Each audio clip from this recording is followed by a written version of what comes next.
Hello बच्चों, बहुत बहुत स्वागत है आपका अपने चैनल कक्षा गणित में। बच्चों हम लोग सार्डिक पढ़ रहे थे, बोले तो डिटरमिनेंट पढ़ रहे थे और उसकी अगली एक्सरसाइज है आपकी 4.2 जो कि बहुत ही महत्वपूर्ण एक्सरसाइज है बच्चों। 4.2 यहाँ से बोर्ड एग्जाम में एक प्रश्न जरूर आता है, बहुत पक्की बात है, एकदम पक्की। यहाँ से जो हमने इससे पहले वाले वीडियो में एग्जाम्पल कराए हैं उन एग्जाम्पल्स को आप कंप्लीट कर लें और इसके बाद ये जो अब इसके 4.2 एक्सरसाइज के जो क्वेश्चन करवाएंगे उनको कंप्लीट कर लेते हैं तो निश्चित रूप से एक प्रश्न बोर्ड में जरूर आपको देखने को मिलेगा। बच्चों ये समझो कि आपका एक क्वेश्चन बोर्ड एग्जाम के लिए आउट हो गया, समझो आना ही आना है, निश्चित रूप से आना है। ठीक है, तो बच्चों इस पूरी एक्सरसाइज को बड़े आराम से पूरा कंप्लीट करें और इसके पहले जो हमने उदाहरण बताए हैं उनको भी आपको अच्छे से कंप्लीट कर लेना है। आइए स्टार्ट करते हैं 4.2 एक्सरसाइज का पहला क्वेश्चन। तो को यहाँ पर बच्चों ऐसा दिया गया है कि प्रश्न संख्या 1 से 5 तक के लिए एक निर्देश कहा गया है कि भाई प्रसरण किए बिना प्रसरण किए और साधकों के गुणधर्म का प्रयोग करके निम्नलिखित 1 से 5 तक को सिद्ध करके बताओ। यहाँ पर हमें 1 से 5 तक प्रश्नों को यहाँ पर प्रसार नहीं करना है, बिना ही प्रसार करके हमें इसको सिद्ध करके दिखा देना है। देखो कैसे दिखाएंगे, हम प्रगुणों का प्रयोग करते हुए इनको सिद्ध करेंगे। देखो पहला प्रश्न है बच्चों, यहाँ पर सार्डिक का मान दिया गया है x, ये y, ये z और यहाँ पर a, b, c और यहाँ से दिया गया है x प्लस a, ये x plus y plus b, यहाँ पर है y प्लस b और यहाँ पर है z प्लस c। ऐसा हमें सार्डिक का मान दिया गया है और इस सार्डिक का मान बराबर 0 हमें सिद्ध करके दिखाना है। ठीक है, ये हमारा प्रश्न है। बल्कि हमसे ये कह दिया गया, मना कर दिया कि भाई इसका प्रसार नहीं करना है, केवल सार्डिक का गुणधर्मों का प्रयोग करते हुए इसको 0 के बराबर सिद्ध करना है।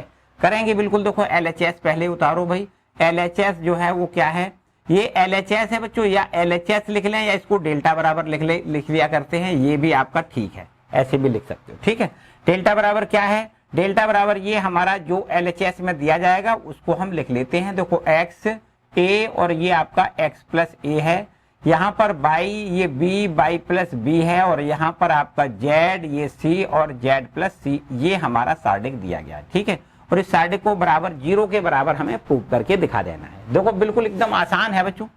कभी आपने एक प्रॉपर्टी सुनी है, पढ़ी है, अच्छे से समझी है, इससे पहले वाले वीडियो अगर आपने देखा होगा तो याद होगा कि भाई अगर ऐसा होता है कि कोई सार्डिक की 2 पंक्तियां बराबर हो जाएं या कोई 2 स्तंभ बराबर हो जाएं तो सार्डिक का मान 0 हो जाता है। ये हमें देखो 0 के बराबर सार्डिक सिद्ध करना है तो निश्चित रूप से हमें ऐसे ही करना होगा कि कोई 2 पंक्तियां या तो बराबर करनी है या कोई 2 स्तंभ बराबर करने हैं। अगर ऐसा हो जाता है तो सार्डिक का मान 0 हो जाता है। तो बच्चों यहाँ पर ऐसा कुछ करते हैं कि 2 पंक्तियां अथवा 2 स्तंभ समान हो जाए। देखो सीधा सीधा दिखाई दे रहा है कि ये आपका C1 है बच्चों, ये C2 है। C1 में C2 को जोड़ो और C1 को रिप्लेस कर दें। इस प्रकार से हम C1 पर लिख दें, क्या लिख दें, C1 को बदल दें, क्या बदल दें, C1 और C2 को जोड़ के लिखेंगे। ठीक है, तो अब देखो ध्यान से, ये हमारा कुछ इस प्रकार से हो जाएगा। भाई इस C1 में ये C2 जोड़ो, x प्लस a जोड़ के लिख दो भाई, x प्लस a बिल्कुल ठीक है। y में b जोड़ें तो ये y प्लस b हो जाएगा। यहाँ z में c जोड़ें तो ये हमारा z प्लस c हो जाएगा। देखो यहाँ से इतनी बात समझ में आई, हम C1 और C2 को जोड़ के यहाँ C1 पर हमने बदल के लिख लिया।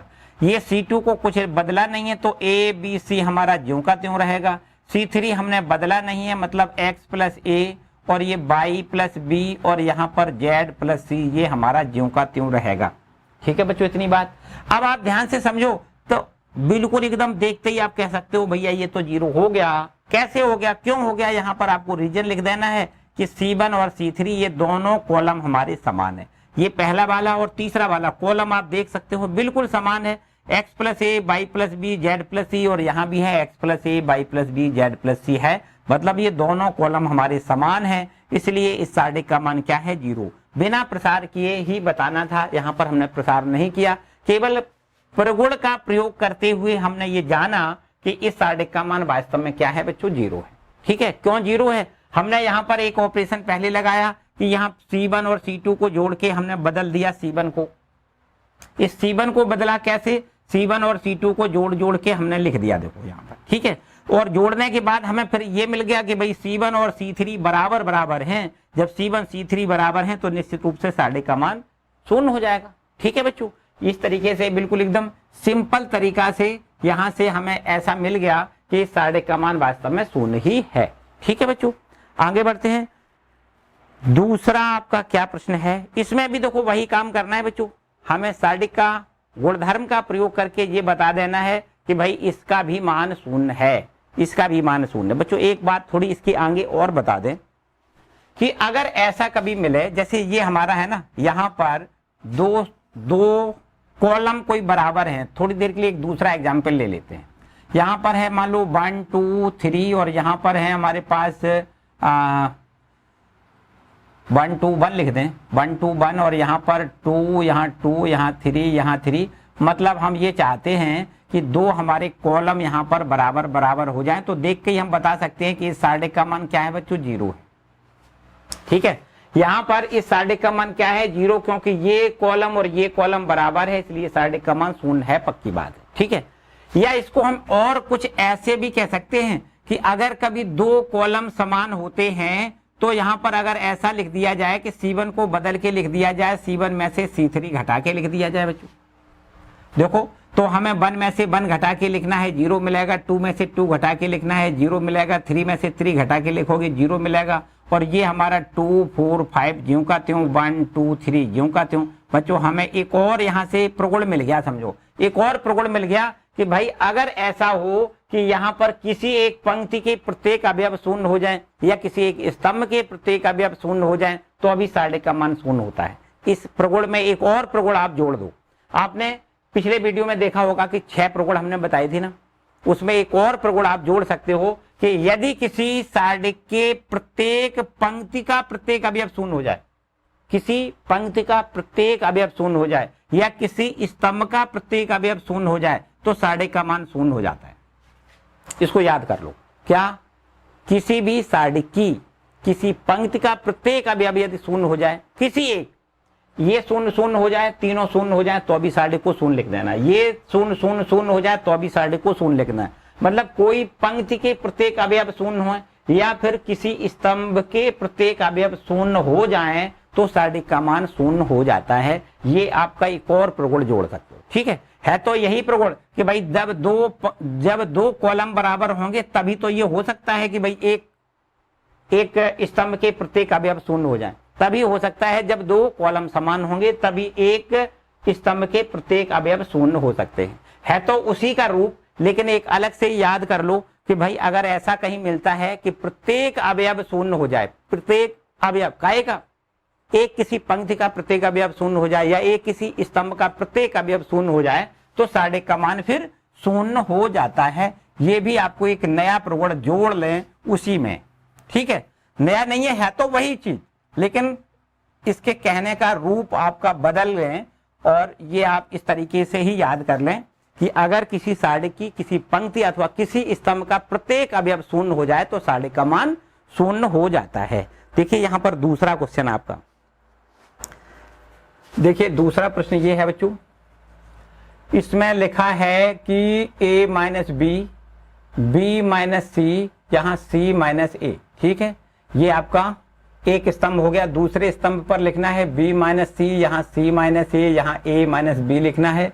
तीसरे स्तंभ पर लिखना है c minus a minus B और b माइनस सी, और ये इसका भी मान हमें 0 के बराबर सिद्ध करके दिखा देना है। देखो ध्यान दें, क्या कर रहे बच्चों, यहां से समझो, यहां से एक काम करो कि पहला काम तो वही कि भाई हम साढ़े को LHS अथवा डेल्टा बराबर लिख लें।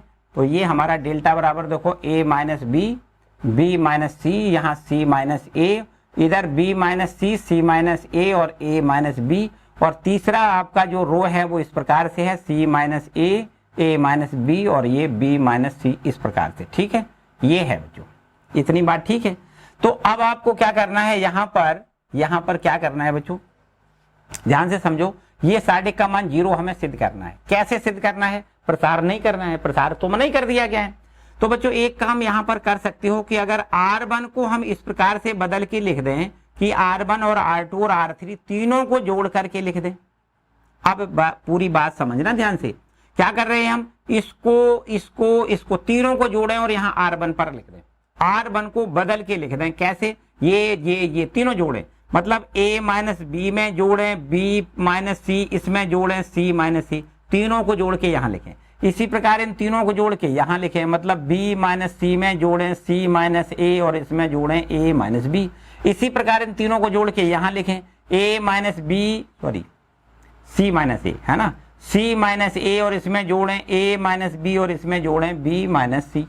ठीक है बच्चों, जोड़ के यहाँ पर लिख दें और इसके बाद ये आपका जो R2 है वो ज्यों का त्यों लिखना है, R3 है वो ज्यों का त्यों लिखना है, इसमें कोई बदलाव नहीं करना। B माइनस C, यहाँ पर C माइनस C और यहाँ पर आपका A माइनस B, ये ज्यों का त्यों, और यहाँ R3 को भी ज्यों का त्यों रखना है, मतलब C माइनस A, ये A माइनस B और यहाँ पर B माइनस C, इसको हमें ज्यों का त्यों रखना है। बच्चों अब आपने एक बात देखी कि भाई यहाँ से ये देखो A प्लस का है, ये माइनस का है, कैंसिल हो रहा है, C प्लस का माइनस का कैंसिल, B माइनस का प्लस का कैंसिल, सब कुछ जीरो हो गया। यहाँ से आपको पहली वाली इस रो में ये जीरो मिल रहा है, यहाँ भी देखो ध्यान से पूरा सब कुछ कट रहा है, ये भी जीरो मिल रहा है, यहाँ भी सब कुछ कट के जीरो मिल रहा है। बच्चों पहली वाली रो हमारी जीरो हो गई।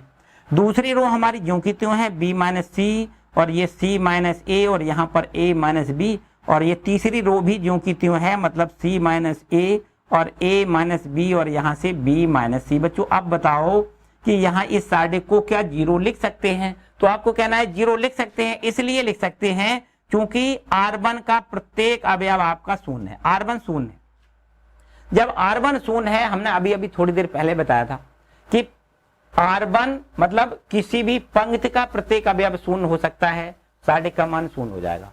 स्तंभ का प्रत्येक अवयव अगर शून्य है तो अभी साढ़े का मान शून्य हो जाएगा। तो यहाँ से देखो पंक्ति जो पहली पंक्ति है उसका प्रत्येक अवयव शून्य दिखाई दे रहा है, इसलिए इस पूरे साढ़े का मान क्या लिखना है, जीरो। विस्तार नहीं करना है, बिना ही विस्तार के आपको लिख देना है कि इस साढ़े का मान शून्य होगा। क्यों शून्य होगा? क्योंकि यहाँ पर पहली वाली पंक्ति के प्रत्येक अवयव शून्य है, R1 बराबर जीरो है। ठीक है बच्चों, तो इस तरीके से ये हो गया क्वेश्चन नंबर आपका सेकेंड। चलो आगे बढ़ते हैं, नोट करते रहें बच्चों, बहुत ही महत्वपूर्ण एक्सरसाइज है, बहुत ही महत्वपूर्ण। ठीक है, बस आपको केवल और केवल इसी हिसाब से चलना है कि जो हम कहते हैं ना वो आपको करते रहना है। हार्ड वर्क आपका काम है, बाकी हम पे छोड़ दो। एक ही करके सारी आपकी बुक के कोई भी प्रश्न बचेंगे नहीं। इसके बाद में जब यहाँ तक आप कंप्लीट कर लोगे, जब यहाँ तक आप लोग कंप्लीट कर लोगे, पूरी बुक आपकी कंप्लीट हो जाएगी, फिर इसके बाद हम लोग इंपॉर्टेंट क्वेश्चन की सीरीज लाएंगे। सारे क्वेश्चन चैप्टर बाई चैप्टर आपको रटवा देंगे, बिल्कुल एकदम, ये भरोसा है, करो आप। ठीक है, और इसके बाद फिर अब बिल्कुल जब आखिरी आपका टाइम परीक्षा का समय आएगा तो उस समय हम प्रीवियस ईयर के सारे क्वेश्चन, प्रीवियस ईयर के जो सेट होंगे ना उनको भी हम कंप्लीट करवाएंगे। हम ये कहेंगे कि पूरा सेट का सेट, प्रीवियस ईयर के जो सेट होंगे वो बिल्कुल एकदम आपको पूरे कंप्लीट करवाएंगे।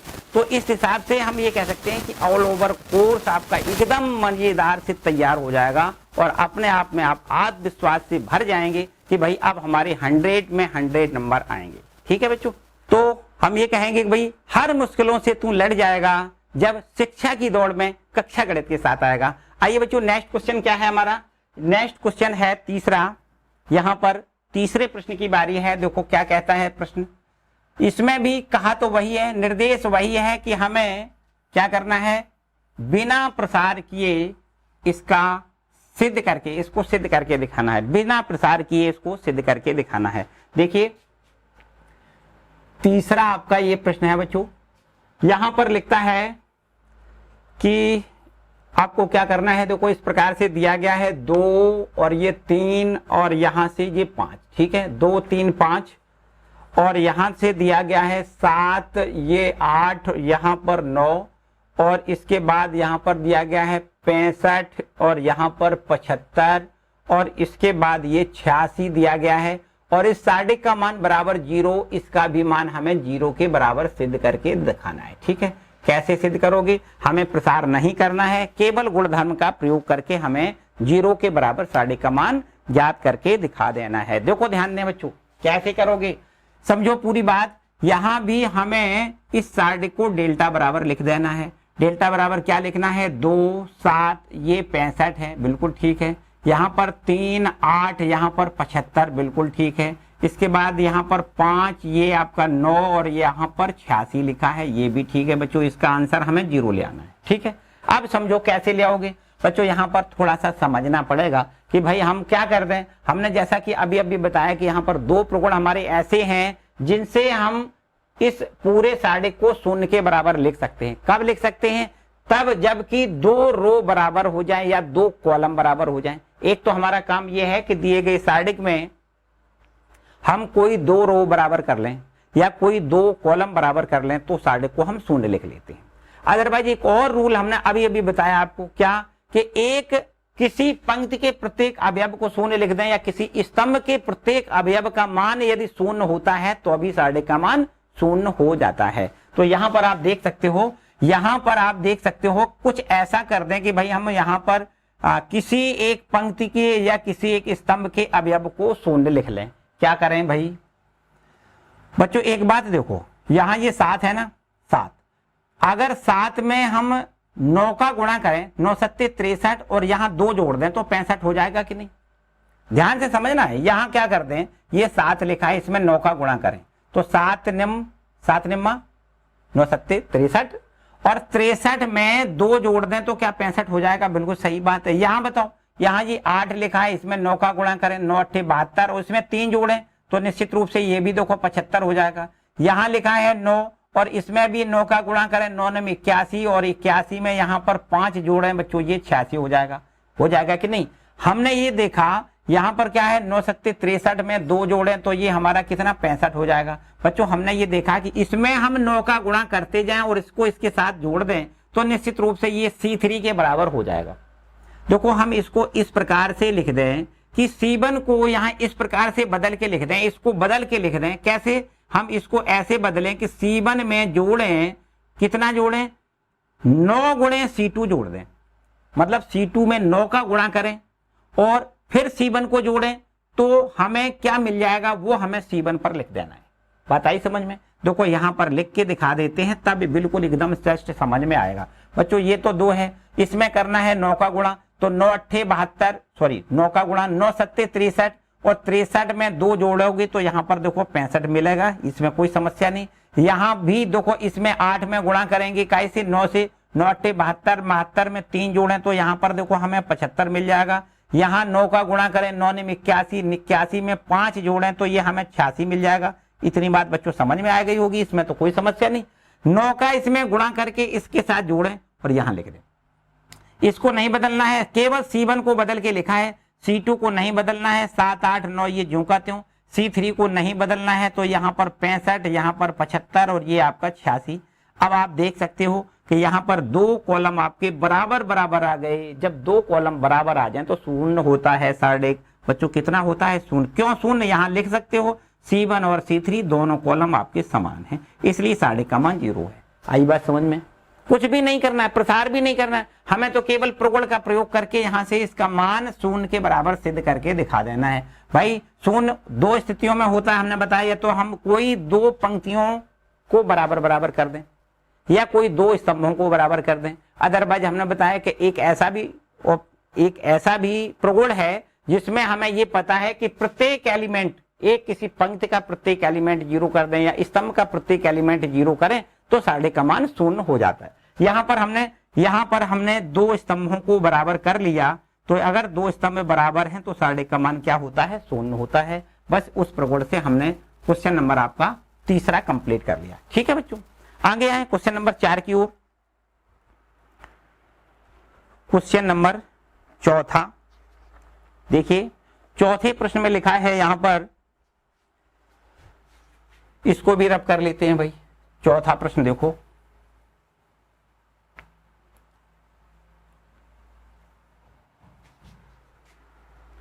क्वेश्चन नंबर हमारा 4, इसमें हमसे कहता है भाई कि सारणी कुछ इस प्रकार से है। 1 1 1 ये आपका पहला कॉलम है, दूसरे कॉलम में यहाँ पर है BC, यहाँ पर CA, यहाँ पर AB और तीसरे वाले कॉलम में यहाँ पर है A ब्रैकेट में है B प्लस C, फिर इसके बाद है B ब्रैकेट में है C प्लस A, फिर इसके बाद है C ब्रैकेट में है A प्लस B। ये हमारा सारणी है और इसका भी हमें आंसर 0 के बराबर प्रूव करके दिखाना है। ये है हमारा प्रश्न, ठीक है। कैसे यहाँ पर 0 के बराबर प्रूव करोगे बच्चों? जैसा कि हमने बताया, हमें वही दो प्रगुण पता है। 0 किसी सार्डिक का मान 0 तभी हो सकता है जब कोई दो कॉलम बराबर करें अथवा कोई दो रो बराबर करें, तभी ये सार्डिक का मान 0 हो सकता है। तो यहाँ पर वही कुछ प्रगुण लगा देते हैं। तो ध्यान से तो क्या कर रहे हैं, यहाँ से इसको हम पहले काम तो यही करेंगे भाई, डेल्टा के बराबर लिख लें। LHS को डेल्टा के बराबर लिखें तो ये 1, यहाँ पर BC, यहाँ पर लिखा है A इंटू ब्रैकेट में B प्लस C, यहाँ पर है 1, ये CA, यहाँ पर B इंटू ब्रैकेट में C प्लस A, और इसी प्रकार ये है 1, यहाँ पर AB, और ये आपका है C इंटू ब्रैकेट में A प्लस B, और इसको हमें क्या करना है, 0 के बराबर प्रूव करके दिखाना है, ठीक है। कैसे? देखो, प्रगुण का प्रयोग करना है, प्रसार नहीं करना है। देखो समझो बच्चों, क्या करना है, हम एक काम करते हैं कि अगर यहाँ इनका इन दोनों का मतलब C1 का C2 का और C3 का दोनों का योग करके हम C2 पर लिख दें। देखो C2 को रिप्लेस कर दें C2 प्लस C3 से। पूरी बात ध्यान से समझना है, एकदम मन से इधर उधर नहीं भटकना है। यहाँ देखो क्या करना है, ये C2 है, इस C2 को C3 के साथ जोड़ के इस C2 पर लिखना है, मतलब C2 को बदलना है। C1 को कुछ नहीं करना है, 1 1 1 ज्यों का त्यों रहेगा। इसको बदल के लिखना है, इसमें इसको जोड़ो, इसको इसमें जोड़ो, और इसको इसमें जोड़ के हम यहाँ पर लिख लेंगे। करो भाई, ये है BC, यहाँ प्लस कर दें कितना, ये A इंटू ब्रैकेट में B प्लस C। इसी के साथ देखो इसको इससे जोड़ दें तो यहाँ लिख दें CA प्लस यहाँ करेंगे B इंटू ब्रैकेट में C प्लस A, और यहाँ इसको जोड़ेंगे तो ये हो जाएगा AB प्लस यहाँ जोड़ के लिखो C इंटू ब्रैकेट में A प्लस B। यहाँ से हमने C2 को C3 के साथ जोड़ के बदल के लिख दिया। ये हमें C3 को ज्यों का त्यों लिखना है, मतलब A into B plus C, B into C plus A, और ये आपका C into A plus B ज्यों का त्यों रहेगा। ये इतनी बात समझ में आई? इतनी बात समझ में आई बच्चों। एक बात और समझो कि यदि यहाँ पर A का अंदर गुणा कर दें, चलो स्टेप बढ़ा देते हैं, यहाँ पर आ जाओ। देखो बराबर में ये लिखा है 1 1 1, इस पर हमने कुछ भी नहीं किया है। यहाँ पर ये लिखा है BC plus AB plus AC, इसका अंदर गुणा करें तो AB प्लस AC और ये प्लस का BC, तो यहाँ पर बच्चों ये इस प्रकार मिल जाएगा। हम अगर ऑर्डर में लिखना चाहें तो ऐसे लिख सकते हैं, क्रम में, ऑर्डर मतलब क्रम में लिखना चाहें तो AB plus BC plus CA हमें मिल जाएगा। CA या AC कुछ भी लिख सकते हो, ठीक है। यहाँ देखो ये CA है, यहाँ प्लस BC प्लस AB, तो AB plus BC plus CA, इस तरीके से हमें यहाँ पर देखो मिल जाएगा। और बिल्कुल ठीक इसी प्रकार अगर ये आपका इसमें यहाँ पर देखो दूसरी वाली, इसमें देखो CA plus BC plus AB, तो ये भी आपका वही मिलेगा AB plus BC plus CA। और इसी प्रकार इसकी देखो ये आपका AB प्लस यहाँ पर CA plus BC plus CA, ये भी आपका देखो उतना ही है, ठीक है। इसको ज्यों का त्यों लिखेंगे, A इंटू ब्रैकेट में B plus C into bracket में A प्लस B, सॉरी ये B है ना, इसको लिखें B इंटू ब्रैकेट में C प्लस A, और ये आपका C इंटू ब्रैकेट में A प्लस B। इतनी बात ठीक है बच्चों। अब दोनों जगह से इस यहाँ पर जो C2 है ना, C2, इस C2 में से आप कॉमन देख रहे होंगे AB plus BC plus C, ये तीनों जगह है, तो तीनों जगह से हम कॉमन लेके बाहर निकालेंगे।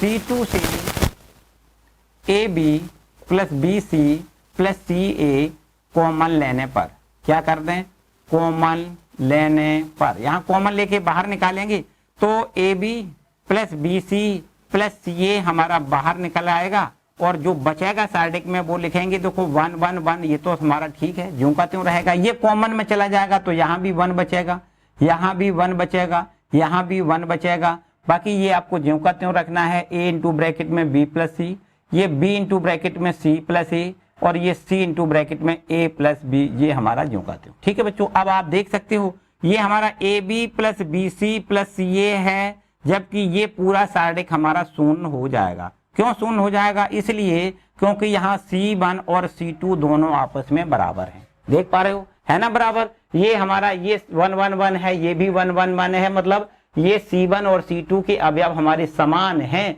इसलिए यहाँ पर इस पूरे सारणिक का मान क्या है, शून्य है। तो शून्य का बच्चों यहाँ गुणा करोगे तो ये पूरा 0 हो जाएगा। बराबर में क्या लिखना है, 0, जो कि आपका RHS है। ठीक है, देखो ये हमारा RHS मिल रहा है। तो बच्चों इस तरीके से हमें करना है कि ये सारणिक का मान शून्य मिल जाए, और शून्य तभी मिल सकता है जब 2 कॉलम अथवा 2 रो बराबर बराबर हम कर पाए। तो यहाँ पर हमने 2 कॉलम बराबर कर पाए हैं, इसलिए इस सारणिक को हम शून्य के बराबर लिख सकते हैं। ठीक है, और शून्य में गुणा AB plus BC plus CA का होगा तो कुल मिला के शून्य ही मिलेगा, जो कि आपका RHS है। क्लियर बच्चों, चलो और आगे बढ़ते हैं। इसके बाद देखिए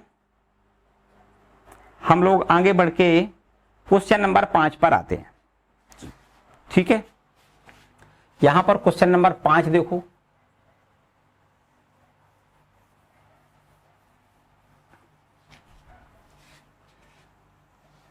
क्वेश्चन नंबर 5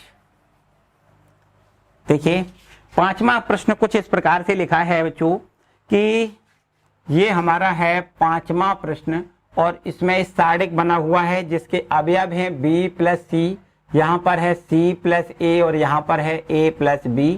ठीक है, A प्लस B है, और इसके बाद दूसरे वाले कॉलम पर है Q प्लस R, और ये आपका R प्लस P, और यहाँ पर P प्लस Q है, और इसके बाद तीसरा कॉलम है Y प्लस Z, यहाँ पर Z प्लस X, और ये आपका X प्लस Y, इस प्रकार से है। और इसका जो आंसर बराबर में देना है 2 इंटू में यहाँ A B ये C, और इसको यहाँ लिखना है P, यहाँ Q, यहाँ R, और इसको लिखना है यहाँ पर X Y Z। ठीक है, ये हमें बच्चों प्रूफ करके दिखाना है। अब इसका आंसर हमें 0 प्रूफ नहीं करना है, बल्कि हमें इसका आंसर ये प्रूफ करके दिखाना है, और वो भी हम प्रगुण की मदद से करना है। हमें प्रसार नहीं करके बताना है, बल्कि प्रगुण की मदद से ये हमें इसके बराबर प्रूफ करके दिखाना है। बिल्कुल ठीक है बच्चों, कैसे करेंगे? पहला काम तो वही है कि भाई LHS को हम डेल्टा मान लेते हैं। तो लिखते हैं यहाँ डेल्टा बराबर B plus C plus A plus B, और यहाँ पर दूसरे वाले कॉलम पर लिखा है Q प्लस R, ये R प्लस P, और यहाँ पर P प्लस Q है। यहाँ पर तीसरे कॉलम पर है Y प्लस Z, यहाँ पर है Z प्लस X, और यहाँ पर है X प्लस Y। अब इसको हमें प्रगुण की मदद से यहां तक पहुंचाना है। ठीक है, ध्यान से समझो बच्चों। पहले तो यहां पर आपको 2 दिखाई दे रहा है, तो हमें क्या करना है, इस 2 को पहले हम बनाएं। भाई 2 कैसे आएगा, समझो बात। एक काम बच्चों यहां दिखाई दे रहा है कि तीनों को जोड़ के यहां पर लिखें तो 2A हो जाएगा, 2B हो जाएगा, 2C हो जाएगा, 2 कॉमन मिल जाएगा। बिल्कुल ठीक है, हम ऐसा ही कर लेते हैं। यहां पर हम R1 को इस प्रकार बदल के लिखें कि R1 के साथ में R2 जोड़ें और R3 जोड़ें, तीनों को जोड़ के R1 पर लिख दें। पूरी बात ध्यान से समझना है बच्चों। इस प्रकार से देखो हम यहां पर जोड़ के लिख दें, ये B प्लस C लिखा है, B प्लस C, और इसमें क्या जोड़ें, C प्लस A, और क्या जोड़ें, A प्लस B। इसी प्रकार इन तीनों को जोड़ के यहां पर लिखना है, इन तीनों को जोड़ के यहां, मतलब तीनों रो आपस में जोड़ के यहां लिखना है। तो यहां देखो तीनों को जोड़ के लिखो तो ये Q प्लस R लिखा है ना, Q प्लस R, इसमें क्या जोड़ना है, R प्लस P जोड़ना है, और क्या जोड़ना है, P प्लस Q जोड़ना है। ठीक है, इसी प्रकार यहां इसमें Y प्लस Z में क्या जोड़ना है, Z प्लस X जोड़ना है, और क्या जोड़ना है, X प्लस Y जोड़ना है। ठीक है बच्चों, इतनी बात समझ में आई। यहां पर हमने केवल R1 को बदला है, R2 ज्यों का त्यों रहेगा, R3 ज्यों का त्यों रहेगा। तो लिख देते हैं, देखो C प्लस A ये हमारा ज्यों का त्यों रहेगा, R प्लस P हमारा ज्यों का त्यों रहेगा, Z प्लस X ये भी हमारा ज्यों का त्यों रहेगा। यहाँ पर देखिए A प्लस B ये भी ज्यों का त्यों रहेगा, और ये P प्लस Q ये भी हमारा ज्यों का त्यों रहेगा, और X प्लस Y ये भी हमारा ज्यों का त्यों रहेगा। ठीक है बच्चों, यहां तक इतनी बात समझ में आई। अब देखो ध्यान से समझो, तो पूरी बात हमें एक और दिखाई दे रही कि भाई यहां पर 2B हैं, 2A हैं, 2C हैं, तो 2 हम कॉमन लें तो A plus B plus C बचेगा। इतनी बात तो भी ठीक है ठीक कि नहीं? यहां भी बिल्कुल ठीक वही बात है। P और P 2P 2Q 2R 2 common लेंगे तो P plus Q plus R हमें यहां भी मिलेगा।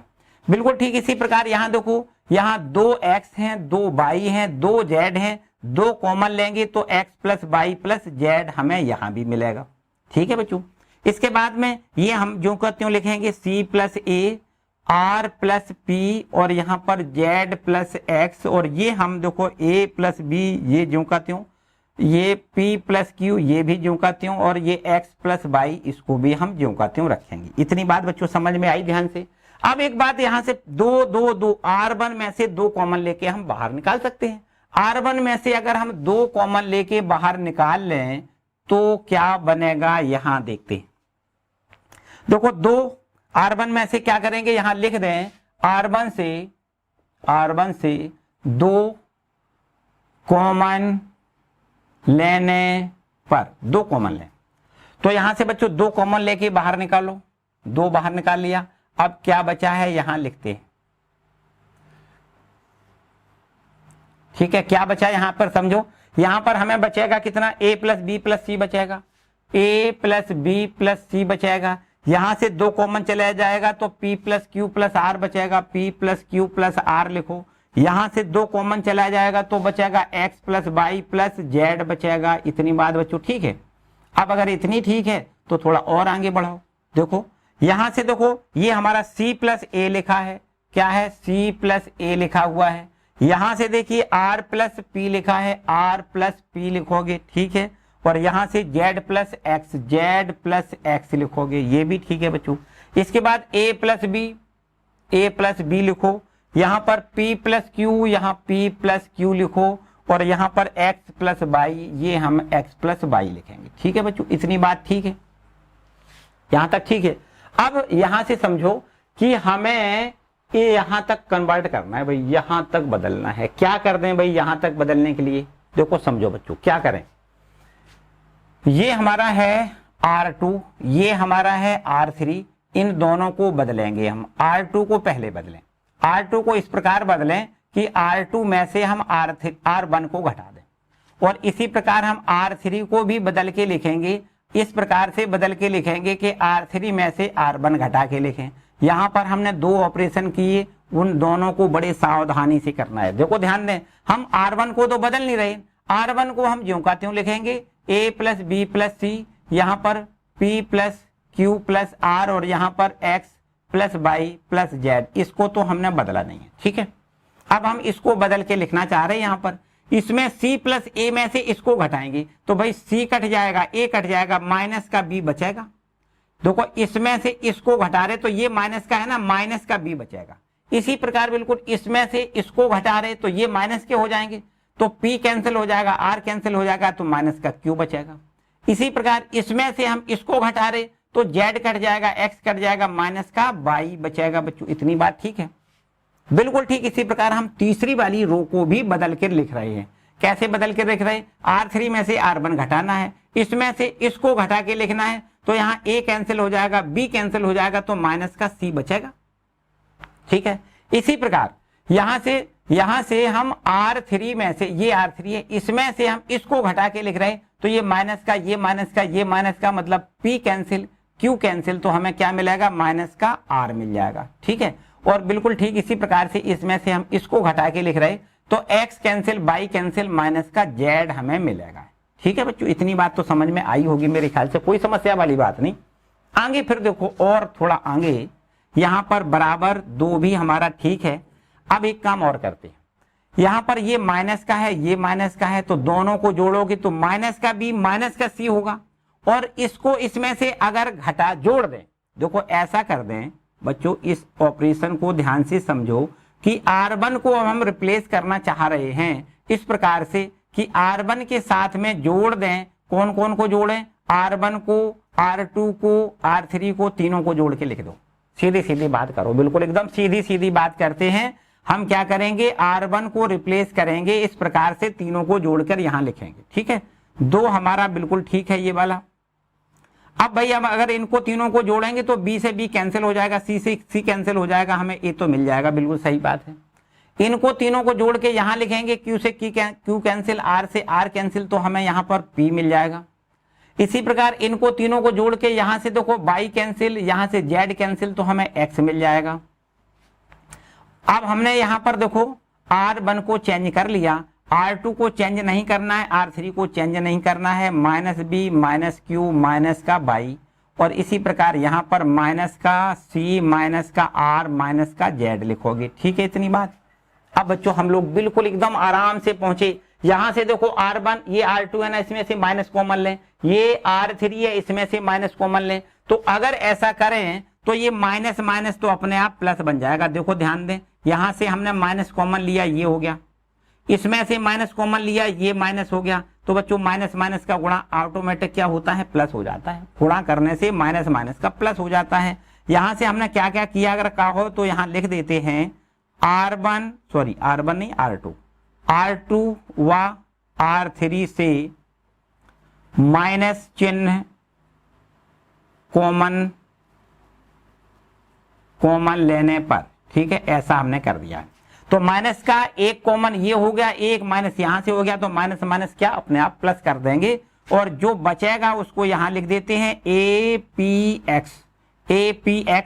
यहां से माइनस कॉमन जब चला जाएगा तो BQ बचेगा। यहां से माइनस कॉमन चला जाएगा तो ये प्लस में C प्लस में R प्लस में Z बचेगा। इतनी बात ठीक है बच्चों, माइनस माइनस प्लस हो गया।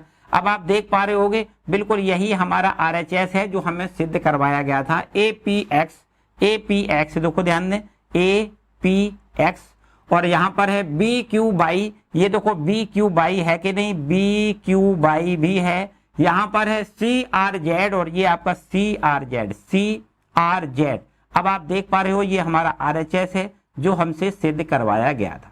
क्लियर बच्चों, यहां तक ये थोड़ा बड़ा सवाल था, लेकिन आपको आगे देख के काम करना है। भाई हमें ये यहां तक पहुंचना है, क्या क्या करते जाएं जो यहां तक पहुंच जाए। पहले हमने यहां पर 2 ढूंढने की कोशिश करी कि हम क्या कर दें कि भाई 2 कॉमन मिलके हमारा बाहर आ जाए। तो हमने क्या काम किया, R1 को हमने रिप्लेस किया, तीनों को जोड़ करके हमने R1 पर लिख दिया। तो हमें यहां से हर जगह से 2 कॉमन दिखाई देने लगा। भाई 2A है, 2B है, 2C है, तो इस तरीके से 2 कॉमन ले लिया, A plus B plus C। इसी प्रकार यहाँ पर 2P है, 2Q है, 2R है, 2 कॉमन लिया, P plus Q plus R हो गया। यहां से भी वही काम, 2X है, 2Y है, 2Z है, 2 कॉमन लेके X plus Y plus Z कर लिया। और ये R2 R3 को हमने ज्यों का त्यों रख लिया, 2 कॉमन लेके हमने बाहर कर लिया। तो यहां तक हम लोग पहुंच गए। फिर अब काम वही सिंपल सा, इस R2 को बदलें। कैसे बदलें, R2 में से R1 घटाएं, R3 में से R1 घटाएं। हमने 2 ऑपरेशन यहां पर कर लिए, R2 को R3 को बदल दिया। ठीक है, और फिर इसके बाद में तीसरा यहां पर ऑपरेशन जो किया वो ये है कि भाई हम R1 को इसको चेंज करना चाह रहे, तो हम तीनों को जोड़ के यहां पर लिख दें। ठीक है, R1 plus R2 plus R3 तीनों को जोड़ के यहां पर लिखेंगे तो B और C तो ये माइनस प्लस के कैंसिल हो जाएगा, केवल A बचेगा। यहां से तीनों को जोड़ोगे तो ये माइनस का Q माइनस का R ये कैंसिल हो जाएगा, केवल P बचेगा। और यहां तीनों को जोड़ोगे तो Y भी कट जाएगा, Z भी कट जाएगा, केवल X बचेगा। ये ज्यों का त्यों, ये ज्यों का त्यों। अब माइनस यहां से कॉमन ले लिया, माइनस यहां से कॉमन ले लिया, माइनस माइनस और प्लस हो गया, है ना। और ये हमारा सिद्ध होके फिट हो गया। ठीक है, तो इस तरीके से बच्चों ये 5वां प्रश्न था। यहां पर भी हमने बिना प्रसार किए हुए और इसका हमने हल यहां तक पहुंचा लिया। ठीक है, क्लियर बच्चों। तो 5 प्रश्न आपके कंप्लीट हो गए, जिसमें ये कहा गया था कि बिना प्रसार किए हम सारणी का हल करके दिखाना है, मतलब सारणी का हमें सिद्ध करके दिखाना है। जो मान दिया गया वो सिद्ध करके हमें दिखाना है। ठीक है, ये RHS हमें हर प्रश्न में सिद्ध करके दिखानी है। ठीक है, कंप्लीट है बच्चों। आगे बढ़ते हैं क्वेश्चन नंबर 6 पे। लिखा है यहाँ पर 6 से लेकर 14 तक प्रश्नों को ऐसा लिखा है, 6 से 14 तक हमें सिद्ध करके दिखाना है और सारणकों के गुणधर्मों का प्रयोग करके हमें सिद्ध करना है। ठीक है, लेकिन हमसे ये प्रसार के लिए मना नहीं किया गया है कि प्रसार बाद में, हम पहले गुणधर्मों का प्रयोग करेंगे और अंत में हम प्रसार करके उनको सिद्ध करके दिखाएंगे।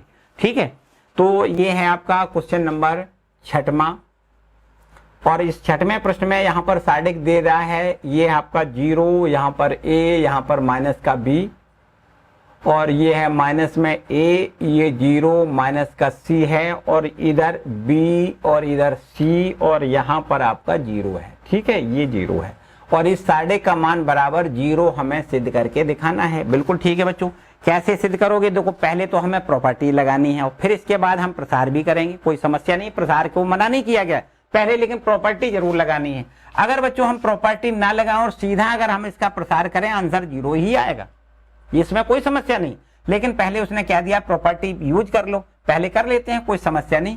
देखो जो LHS है ना उसको हम डेल्टा के बराबर लिख लेते हैं। तो डेल्टा बराबर है 0a माइनस बी, यहां पर है माइनस a 0 माइनस सी, और यहां पर है b c और ये आपका 0। ये आपका प्रश्न है। ठीक है बच्चों, समझो पूरी बात ध्यान से समझो। हम इसमें एक काम कर लेते हैं बच्चों। यहां देखो इसमें माइनस से गुणा कर दें, इसमें माइनस से गुणा कर दें, इसमें माइनस से गुणा कर दें, तो हम माइनस गुणे माइनस गुणे माइनस मतलब माइनस ही आ जाएगा। हम एक काम कर लेते हैं बच्चों, यहां पर C1 C2 व C3 में -1 से गुणा कर देते हैं। ठीक है, क्या करेंगे, -1 से गुणा करने पर। तो इस प्रकार अगर -1 से गुणा कर लें तो -1 देखो यहां पर हमने गुणा कर लिया -1 से। तो यहां से देखो इसमें -1 से गुणा करेंगे तो ये हमारा 0, यहां ये प्लस का a हो जाएगा, ये माइनस का b हो जाएगा। ठीक है, इसी प्रकार इसमें भी हम माइनस से गुणा करेंगे तो ये हमारा माइनस का a हो जाएगा, यहां पर ये 0, ये भी हमारा माइनस का c हो जाएगा। यहां देखो ये प्लस का b हो जाएगा, यहां प्लस का c हो जाएगा, ये आपका 0 हो जाएगा। ठीक है बच्चों, माइनस से हमने गुणा किया तो यहाँ माइनस माइनस माइनस मतलब माइनस ही मिलेगा। ठीक है, और ये -1 लिखो या माइनस लिख दो, एक ही बात है, कोई समस्या वाली बात नहीं। इसके बाद बच्चों यहाँ से जो साइड हमें मिला है वो हो गया 0 माइनस का a, ये b, ये आपका है a, ये 0, ये c, और ये माइनस में b माइनस का c, और ये आपका 0। ठीक है, इतनी बात ठीक है बच्चों। आगे देखो ध्यान से, अब क्या करना है, अब आपको आगे इस सार्डिक को, अगर इस सार्डिक की पंक्तियों को स्तंभों में बदल दें, स्तंभों को पंक्तियों में बदल दें, सार्डिक के मान पर कोई अंतर नहीं आता है। पहला प्रगुण है, क्या है पहला प्रगुण, पंक्तियों को स्तंभों में बदल दें, स्तंभों को पंक्तियों में बदल दें तो सार्डिक के मान पर कोई अंतर नहीं आता है। तो यहां पर हम लिख देते हैं, क्या लिख दें, पंक्तियों को स्तंभों में बदलने पर।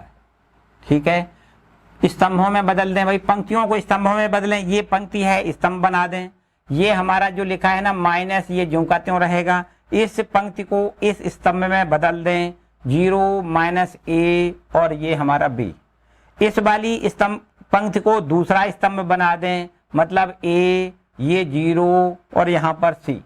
ये तीसरी वाली पंक्ति को तीसरा स्तंभ बना दें तो माइनस का b माइनस का c और यहाँ पर 0। ठीक है बच्चों, अब आप देख पा रहे होगे ये टोटल मिला के ये तो हमारा पुराना डेल्टा हो गया। सही भाई, यही तो हमारा प्रश्न था। देखो ध्यान दें, यही तो प्रश्न था, ये हमारा है ना। इसको क्या लिख सकते हैं, डेल्टा लिख सकते हैं। तो इसको हम डेल्टा लिख लेते हैं, और इधर भी जो हमारा चल रहा था ना, वो क्या चल रहा था, इधर चल रहा था, वो भी तो डेल्टा ही चल रहा है ना। देखो ध्यान दें, इधर क्या चल रहा है, ये डेल्टा बराबर चल रहा है ना। तो डेल्टा बराबर यहाँ पर हमें क्या मिल गया, माइनस डेल्टा, या इधर ले आए तो ये 2 डेल्टा बराबर 0 हो जाएगा, या ये कहें डेल्टा बराबर 0 हो जाएगा। तो कुल मिला के ये कह सकते हैं कि यहाँ पर जो LHS है ना, उस पूरे का आंसर आपको क्या मिल रहा है, 0। यही हमें सिद्ध करना था, यही तो सिद्ध करना था। इसको हमने क्या माना था, इसको हमने डेल्टा माना था, तो डेल्टा बराबर हमें 0 सिद्ध करके दिखाना था, जो कि हमें यहाँ पर मिल रहा है। ठीक है, पूरी बात फिर से एक बार समझ लो। हमने जैसा कि बताया कि यहाँ जरूरी नहीं है कि इसी प्रोसेस से करो, कोई भी प्रोसेस करो, लेकिन प्रोसेस कुछ ऐसी होनी चाहिए कि यहाँ प्रगुण का प्रयोग कर दें और बाद में फिर उसका प्रसार कर लें। तो यहाँ अगर हम प्रगुण का ना प्रसार करें, प्रगुण का प्रयोग ना करें, सीधा प्रसार करें आंसर, तो अभी 0 ही आएगा।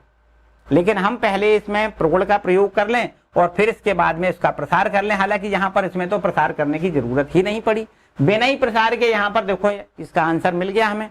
तो हमने पहले एक काम किया कि भाई यहाँ पर ये C1 है, ये C2 है, ये C3 है, इसमें से -1 का यहाँ गुणा, -1 का यहाँ गुणा, -1 का यहाँ गुणा कर लिया हमने। ठीक है, तो -1 का गुणा करोगे, देखो -1 मतलब माइनस का 3 बार गुणा किया है। ठीक है, यहाँ माइनस का गुणा कर दिया, यहाँ माइनस का गुणा कर दिया, देखो इसमें माइनस का गुणा कर दिया, इसमें भी हमने माइनस का गुणा कर दिया और इसमें भी माइनस का गुणा कर दिया। अब देखो माइनस का माइनस से गुणा प्लस हो जाएगा, माइनस से माइनस का गुणा प्लस हो जाएगा, माइनस से माइनस का गुणा प्लस हो जाएगा, इसमें कोई समस्या नहीं। इसीलिए हमने ऐसे कहो कि माइनस से 3 बार गुणा कर दिया, माइनस से 3 बार भाग कर लिया, ऐसे भी आप कह सकते हो।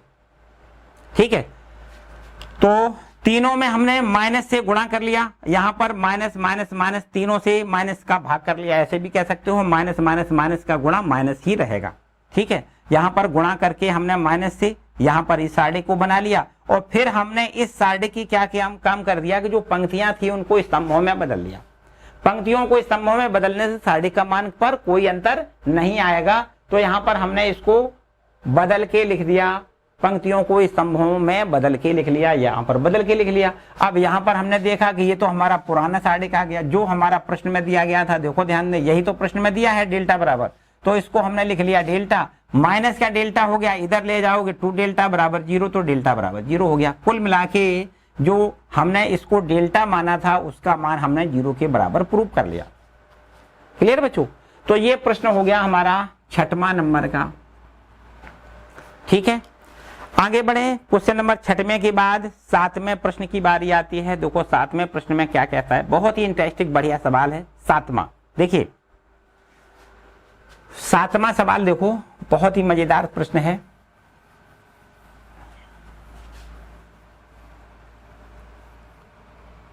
देखिए 7वां प्रश्न क्या है, ये है हमारे पास नंबर 7 और इसमें लिखा हुआ है एक सारणी और ये इस प्रकार से इसके अवयव लिखे हुए हैं। सारणी के अवयव यहाँ पर इस प्रकार लिखे हैं कि माइनस ए स्क्वायर है, फिर यहाँ पर a इंटू बी है और यहाँ पर a इंटू सी है, बिल्कुल सही है। यहाँ पर b इंटू ए है, माइनस में b का स्क्वायर है और ये आपका b इंटू सी लिखा है। यहाँ पर है c इंटू ए, फिर है आपका c इंटू बी, यहाँ पर माइनस में c स्क्वायर लिखा है और ये बराबर में हमें प्रूव करना है 4a square b square c square. ये हमें देखो प्रूव करके दिखाना है, ठीक है बच्चों। कैसे करोगे थोड़ा ध्यान से समझो। LHS को हम डेल्टा बराबर लिख लें बिना किसी रुकावट के, इसमें तो कुछ सोचना ही नहीं है। इसको लिख लेते हैं माइनस ए स्क्वायर, ये आपका ए बी है, यहाँ पर ए सी है। इसको लिखेंगे b इंटू ए, यहाँ पर माइनस बी स्क्वायर है, यहाँ पर b इंटू सी है। इसको लिखना है c इंटू ए, ये c इंटू बी है, माइनस में c स्क्वायर, ये LHS हो गया। अब बच्चों एक बात हमें दिखाई दे रही कि यहाँ से हम a कॉमन ले सकते हैं, यहाँ से हम b कॉमन ले सकते हैं, यहाँ से हम c कॉमन ले सकते हैं। ले सकते कि नहीं, बिल्कुल सीधा दिख रहा है भाई। यहाँ से ऐसा लिख दें कि R1, R2, R3 से क्रमशः a, b व c कॉमन लेने पर यहाँ देखो हम कॉमन ले लेते हैं बच्चों, ए बी सी कॉमन लें। तो इसमें से अगर ए कॉमन लेंगे तो ये हमारा इस प्रकार से देखो, ए कॉमन लेके इसको पहले बाहर निकालो, इसमें से बी कॉमन लें, इसको भी बाहर निकालो, इसमें से सी कॉमन लिया हमने, इसको भी बाहर निकाल लिया। अब क्या क्या बचा, इसमें जब ए कॉमन चला गया तो बच्चों यहाँ पर माइनस में ए बचेगा, स्क्वायर है ना, एक ए कैंसिल हो जाएगा तो माइनस का एक ए बचेगा। यहाँ से ए कॉमन चला गया बी बचेगा, यहाँ से ए कॉमन चला गया तो सी बचेगा। इसी प्रकार यहाँ देखो b कॉमन है तो यहाँ से b कॉमन चला जाएगा तो a बचेगा, यहाँ से b कॉमन चला जाएगा माइनस का b बचेगा, यहाँ से b कॉमन चला जाएगा तो ये c बचेगा। इसी प्रकार यहाँ से c कॉमन ले लो भाई, c कॉमन ले लोगे तो यहाँ से a बचेगा, यहाँ से c कॉमन लें तो यहाँ से b बचेगा, यहाँ से c कॉमन लेंगे तो माइनस का c बचेगा। इतनी बात बच्चों ठीक समझ में आई। अब दोबारा से एक बात और समझ में आ रही कि भाई यहाँ भी ए कॉमन है, यहाँ भी ए कॉमन है और यहाँ भी ए कॉमन है। तो अब पुनः हम फिर से कॉमन लें, यहाँ लिख दें पुनः C1, C2 व C3 से क्रमशः A, B व C कॉमन लेने पर फिर से कॉमन ले लेते हैं।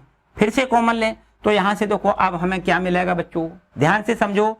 यहाँ से ये जो चल रहा है ना डेल्टा बराबर a इंटू बी इंटू सी, अब फिर से हम यहाँ से a कॉमन लेंगे, देखो a बाहर, b कॉमन लेंगे b बाहर, c कॉमन लेंगे तो c बाहर। अब क्या बचा, यहाँ से देखो माइनस एक, ये एक, इसमें यहाँ पर C1 में से हमने a कॉमन लिया तो यहाँ से माइनस एक ये बचेगा, ठीक है।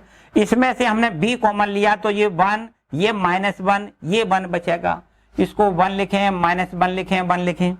इसमें से हम c कॉमन लेंगे तो 1 1 माइनस 1 लिखना है, 1 1 माइनस 1 लिखना है। बच्चों इतनी बात समझ में आई ना समझ में। अब देखो ध्यान से हम थोड़ा और आगे बढ़ाएंगे, a का गुणा a स्क्वायर लिखने हैं, b और b का गुणा b स्क्वायर लिखना है, c और c का गुणा c स्क्वायर लिखना है। ठीक है बच्चों, अब देखो इस सारणी को ध्यान से समझो। तो अब यहां से हम इनको इसका प्रसार करें, इससे पहले हमने बताया कि हमें चाहिए क्या होता है, हमें इसका ज्यादा से ज्यादा जीरो बनाने होते हैं। इसमें हम ऐसे ऑपरेशन करें कि ज्यादा से ज्यादा अवयव हमारे शून्य बन जाएं। तो बच्चों बड़े आराम से ऐसा कह सकते हैं कि C1 या R1 कर दें। ऐसा भी कर सकते हैं कि R1 को रिप्लेस कर दें R1 के साथ R2 को जोड़ के। बात ध्यान से समझो, कौन सा ऑपरेशन हमने कर दिया, R1 ये है, इसको रिप्लेस कैसे करना है, ये R2 के साथ जोड़ के लिख दें। भाई यहाँ पर देखो a square b square c square, और इसको इस प्रकार देखो जोड़ें। इसको इससे जोड़ोगे बच्चों जीरो हो जाएगा, बिल्कुल सही बात है। इसको इससे जोड़ोगे जीरो हो जाएगा, इसको इससे जोड़ोगे तो 2 हो जाएगा।